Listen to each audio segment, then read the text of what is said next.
Introduction.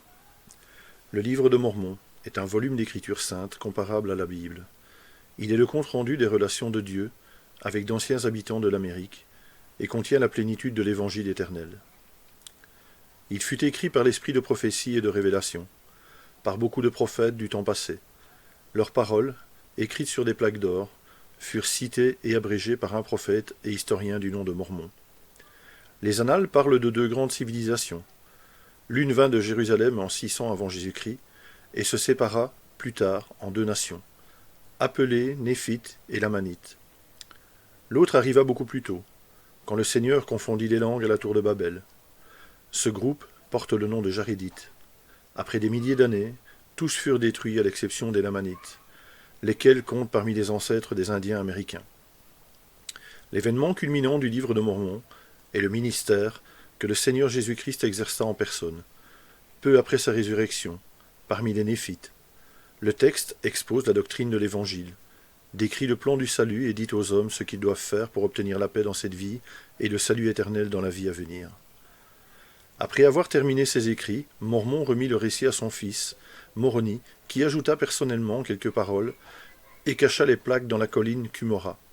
Le 21 septembre 1823, ce même Moroni, qui était alors un être glorifié et ressuscité, apparut à Joseph Smith, le prophète, et lui donna des instructions concernant les antiques annales et la traduction qui devait en être faite en anglais.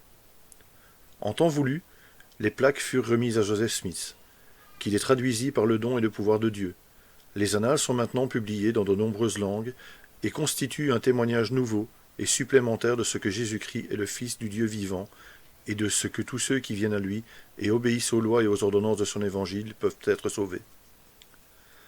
À propos de ces annales, Joseph Smith le prophète a dit « Je dis aux frères que le livre de Mormon était le plus correct de tous les livres de la terre, et la clé de voûte de notre religion, et qu'un homme se rapprocherait davantage de Dieu en suivant les préceptes que par n'importe quel autre livre. » Le Seigneur prit des dispositions pour qu'en plus de Joseph Smith, 11 autres hommes vissent de leurs propres yeux les plaques d'or et fussent témoins spéciaux de la véracité et de la divinité du livre de Mormon.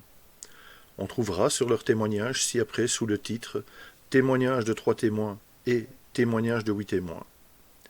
Nous invitons les hommes du monde entier à lire le livre de Mormon, à méditer dans leur cœur le message qu'il contient et à demander ensuite à Dieu, le Père éternel, au nom du Christ, si le livre est vrai. Ceux qui agiront de cette façon et demanderont avec foi obtiendront, par le pouvoir du Saint-Esprit, le témoignage de sa véracité et de sa divinité.